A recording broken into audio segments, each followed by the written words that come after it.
Temple jeep तलपला पानी थी एंड दैट इज द मम्मी माकड़। इसमें से छोटी बहन कौन सी और बड़ी बहन कौन सी? ऐसा नहीं मालूम पड़ते मैडम।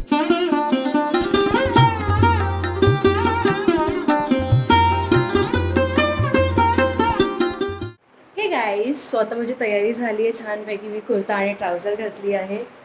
इकडे एक टिप आहे, इकडे खूप गरमी असते, so don't miss your sunscreen. आता आम्ही निघणार आहोत आणि देवदर्शनापासून सुरुवात करणार आहोत। पहिला आम्ही विरूपाक्ष टेम्पलला व्हिजिट करणार आहोत। तर चलो गाइस, पहिले आम्ही आता ब्रेकफास्ट करायला जातो, कारण मी खाल्लं नाही आहे। मग ब्रेकफास्टच्या नंतर आपण पुढे जाऊ। So this is the breakfast. नाही इतना बडा, हां चलेगा, रहने दो। एनिवेज मी ह्याच्यानेच ट्रॅव्हल करते ना, ऑटोने, सो पाण्याची बॉटल घेतलेली बरीच आहे। ब्रेकफास्ट वगैरे करून झालं आहे माझा, की 70 रुपीजमध्ये माझा ब्रेकफास्ट झाला आणि प्लस मला पाण्याची बॉटलही घेतली मी। जर तुम्ही इकडून फिरत असाल, तुम्हाला जास्त करून इकडे केळ्यांची लागवड दिसेल। स्टोन आणि हम्पी ह्याचं खूप जवळचं नातं आहे, म्हणजे इथे टेम्पल्स वगैरे सुद्धा आहे ना, दगडं एकावर एक रचून असं बनवलं गेलेलं आहे। विरूपाक्ष टेम्पल आहे आणि हे शिव पार्वतीचं टेम्पल आहे बेसिकली। सो आपण आता इथे एंटर केलं आहे विरूपाक्ष टेम्पलला। इकडे हा पूर्ण मॅप आहे, इथे तुम्हाला माकडं प्रत्येक जागे दिसतील। ते पिल्लू किती गोंडस आहे, त्याला बांधून ठेवलं आहे गेस, छोटूस आहे म्हणून ते। आणि दॅट इज द मम्मी माकड। सुंदर आहे आर्किटेक्चर आणि इथे ऊन आहे, जरी आपल्याकडे खूप सारा पाऊस पडतोय। गावात फोटोग्राफी वगैरे अलाउड नाही आहे। आम्ही बाहेरून लेफ्ट घेतला आणि आता थोडंसं पुढे आलो आहे। अंधार आहे इकडे, ही छोटीशी इकडे जागा आहे आणि असं काहीतरी आहे। Can you see that? Yes, हे विरूपाक्ष टेम्पल उलट त्याची सावली येते इकडे। तर जी इन्व्हर्टेड इमेज जो आपल्याला दिसली ह्याची, तर ती त्या एवढ्या काळामध्ये जो राजा कृष्णदेवराय होता, त्यांनी ही टेक्निक वापरली होती, जी आपली पिन होल कॅमेराज वापरतात। आणि खासियत अशी आहे की सूर्योदय असो की सूर्यास्त असो, वेदर कसंही असो, इकडे ही जी इन्व्हर्टेड इमेज आहे दिसते। इथे दर्शन नाही घेतलं, मी घेऊन येते। ही शेषनागाचं मंदिर आहे इथे बाजूला आणि ही पेंटिंग आहे जी 500 वर्ष जुनी आहे। आता ते पावसामुळे ओल येऊन पेंटिंग पुसली गेली आहे, पण ती तशी सेम पेंटिंग आतमध्ये आहे। हे पंपादेवीचं मंदिर आहे आणि हां, त्याच्यामुळेच या एरियाचं नाव पंपा क्षेत्र असं होतं। तर मी आता गुलगंजी महादेवेश्वर इथे जाऊन आली। बेसिकली तिकडे विष्णूची मूर्ती आणि शिवाचं लिंग असं दोन्ही एकत्र आहे। असं म्हटलं जातं की तिकडे ते लोक डिस्कस करत होते, प्रायव्हेट डिस्कशन। ऑल्सो ऑफकोर्स आतमध्ये फोटोग्राफी अलाउड नाही आहे, म्हणून मी नाही काढली आहे। बट तिकडे आतमध्ये असं म्हणतात की जर तुम्ही ध्यान लावलं आणि काही मागितलं तर तिकडे इच्छा पूर्ण होते असं म्हणतात। आणि अजून एक गोष्ट म्हणायची झाली तर तिकडे व्हेंटिलेशन्स आहेत। इकडे एवढा गोंगाट आहे, म्हणजे शांत आहे, पण त्याच्यामध्ये कोणाचे आवाज आहे, कोणा काय। तिकडे थोडंसंच खाली गेल्यानंतर कसलाच आवाज येत नाही। चला पुढे वळूया। कुंड आहे, पुष्करणी, किती सुंदर आहे। आणि सगळं तुम्ही बघत असाल ना, सगळं फक्त दगडाची रचना आहे। Can you imagine? आणि ही दुर्गा देवी आहे। This is the 9th century temple.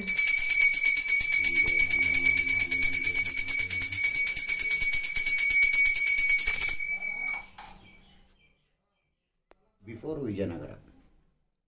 Tungabhadra नदी आहे आणि आता थोडे दगड वगैरे दिसत आहेत। पावसाळ्यामध्ये अगदी एवढं भरते। हां, तुंगभद्रा नदीच्या त्या साईडला हिप्पी आयलंड आहे। बस मी इथे आली आहे आणि हे बघितलंय जीप तलपलं पाणी इथे, किती छान। कातड्यापासून बनवलेला ढोल आहे। यांचं काहीतरी कडे वेगळीच मीटिंग चालली आहे। मग लक्ष्मी हत्तेण आहे, आता आपण जाऊया तिच्याकडून आशीर्वाद घ्यायला। तुम सामने जाओ, कुछ नहीं करते।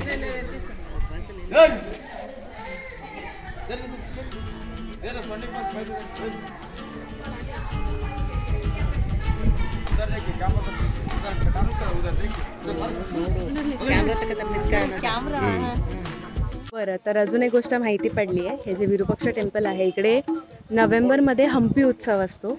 इकडे 1 लाख दिवे लावले जातात. तर तेव्हा म्हणजे सगळं बघण्यासारखं असतं. सगळीकडे रोषणाई असते आणि खूप मोठा फेस्टिवल इकडे सेलिब्रेट केला जातो. अजून एक गोष्ट नोटीस केली ती म्हणजे बेगर्स असो किंवा कोणी हे दुकानवाले असो किंवा छोटे छोटे वस्तू विकणारे असो, ते कधीच तुम्हाला फोर्स करत नाही किंवा जबरदस्ती करत नाही, हे घ्या ते घ्या. खूप पोलाइटली येऊन ते बोलतात आणि तुम्ही नाही सांगितलं ते जातात सुद्धा. तर आपला नेक्स्ट स्टॉप आहे कडलेकाळू गणेश टेम्पल. ह्याला बडा गणेश टेम्पल असंही म्हणतात. तरी एका दगडातून साकारलेली गणपतीची मूर्ती एवढी मोठी, जी फक्त स्पेशल दर्शनासाठी होती. आणि ही जी मूर्ती आहे ना, ती हंपीमधली 2nd हायेस्ट मूर्ती आहे. It is so huge. एका दगडामधून एवढं मोठं स्कल्पचर आहे तिकडे. अमेझिंग. वेल, आता आपण छोट्या गणपतीच्या दर्शनाला जाणार आहोत आणि इकडे एकाच लाईनीमध्ये ना सगळं आहे.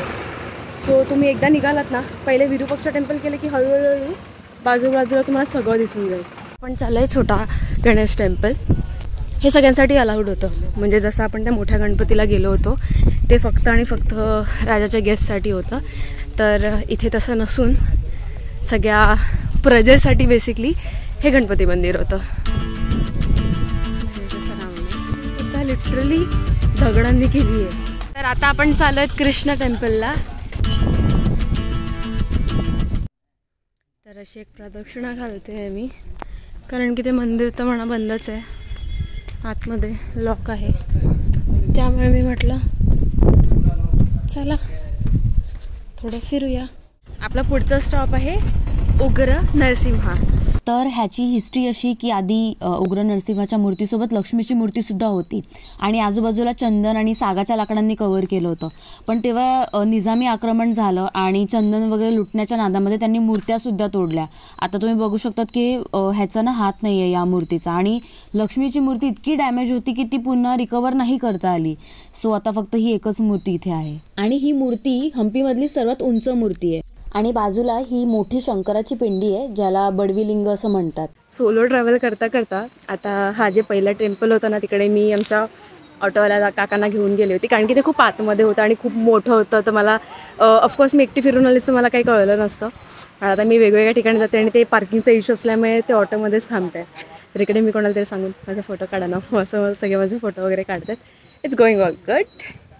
पण जरा सांभाळून. काही लोक असे असतात की मोबाईल घेऊन पळतात किंवा इकडे माकडं आहेत, ते तुम्ही जास्त क्लोज गेले किंवा दिसलात तर मग ते अटॅक वगैरे करतात आणि मोबाईल घेऊन फेकतात वगैरे, असं पण मी ऐकलंय. तर आता आपण पुढचा स्टॉप आहे उड्डाण वीरभद्र टेम्पल. तुम्हाला प्रत्येक ठिकाणी ना ही अशी रांगोळी वगैरे तर सगळीकडेच बघायला मिळेल. इथली गोष्ट अशी आहे की इथली जी मूर्ती आहे ती दरवर्षी थोडी थोडी वाढायची. मग इथल्या पंडितांनी काहीतरी शक्कल लढवून त्या मूर्तीच्या डोक्यावर खिळा ठोकला, म्हणजे ती अजून वाढू नये. आणि इथे फोटोग्राफी अलाउड नाहीये. ये छोटी बहन बड़ी बहन बोलते हैं मैडम. अच्छा. ये दोनों बहन गीता एंड सीता करके उनका नाम. ओके. गीता सीता रहते हैं ना, ये देश फिर के विदेश फिर के व्यापार करने वाली व्यापारी रहती है मैडम. यहाँ जब विजयनगरा जो साम्राज्य में बहुत वैभव था ना, जो वर्ल्ड में फेमस था, जब यहाँ भी कुछ नहीं तो कुछ व्यापार करेंगे करके दोनों बहन सोच के इधर हम्पी आप कैसा घूम रहे ऐसा पूरा एक दिन पूरा घूम लेते. ओके. घूम के एक जगह पे खड़े होके बात करते हैं हम्पी में क्या है विशेष, जो पत्थर से बनाया मूर्ति, पत्थर से बनाया मंदिर है, क्या है करके बोलते रहते हैं. ऋषि ने बाजू में खड़े रहते हैं, जो वो सुन लेते हैं, जो गुस्सा आ जाते हैं उनको, क्यों इतना वैभव है मूर्ति, इतना सुंदर है, और जो श्री राम भगवान ने यहाँ आके गया है, वर्ल्ड में फेमस है, जो सोना चांदी सभी बेच रहे हैं, तो तुम ऐसा गलत से बोल रहे हैं ना, क्या है करके, जाओ तुम कहाँ बैठते हो वहाँ पत्थर बन जाओ करके बोलते हैं. इस वजह से दोनों बहन इधर बैठ के बेटी थी ना, जब पत्थर हुआ करके. आपला शिव टेम्पल याला प्रसन्न विरूपाक्ष टेम्पल असंही म्हणतात, कारण की आपण जे विरूपाक्ष टेम्पलला जाऊन आलो तिकडे तर राजा कृष्णदेवराय त्यांचं वास्तव्य होतं, तर तिकडे राहायचे वगैरे. पण हे जे टेम्पल आहे तर हे त्यांच्या आईवडिलांसाठी होतं. जे बघा त्यांच्या स्वतःसाठी एक वेगळं होतं, गेस्टसाठी एक वेगळं होतं, प्रजेसाठी वेगळं होतं, आणि एक हे त्यांच्या आईवडिलांसाठी सुद्धा वेगळं होतं. हे जे पूर्ण मंदिर आहे ते मातीखाली होतं. आपल्या आर्किओलॉजी डिपार्टमेंटने ते उत्खनन केलं आणि हे मिळालं. त्याच्यानंतर आता आतमध्ये मूर्ती वगैरे नाही आहे. हंपी फिरतानाची अजून एक तुम्हाला टिप द्यायची आहे ती म्हणजे जसं तुम्ही बघताय ऊन खूप आहे इथे, ऊन खरंच खूप आहे. सनस्क्रीन कॅरी करा सोबत, वापरा. Also stay hydrated. पाण्याची बॉटल मोठी कॅरी करा, फिरताना तुम्हाला पाणी लागणार, तहान लागणार. आणि इकडे तुम्हाला नारळ पाणी वगैरे पण मिळतं, अगदी 30 रुपयाला वगैरे, 20 रुपयाला, 30 रुपयाला असंही मिळतं. So stay hydrated. तर आता आपण जातोय टंकशाळा. वीर हरिहर का महल म्हणजे पॅलेस आहे आणि राजा महल का अधिष्ठान. इकडे ना टंकशाळा होती. टंकशाळा म्हणजे काय तर जे आपण सोन्याचे कॉईन्स तेव्हा बनायचे, तेव्हा सोन्याच्या मुद्रा होत्या, तर त्या इथे बनवल्या जायच्या राजाच्या. आणि वीर हरिहर कोण होतं तर वीर हरिहर हे पहिले राजा होते ज्यांनी इथे हम्पीमध्ये वास्तव्य केलं. आणि ह्या मस्जिदी होत्या, म्हणजे जर जे कोणी मुसलमान लोक वगैरे यायचे तर ते इकडे स्टे करू शकत होते. तर आता आपण चाललो आहे लोटस टेम्पल, हातीशाला. आणि नुसतं पाहूयात नाही तर त्यांच्या गोष्टी जाणून घेऊया फक्त या ब्लॉगच्या दुसऱ्या भागामध्ये, जो लवकरच तुमच्या भेटीला येईल. Stay tune.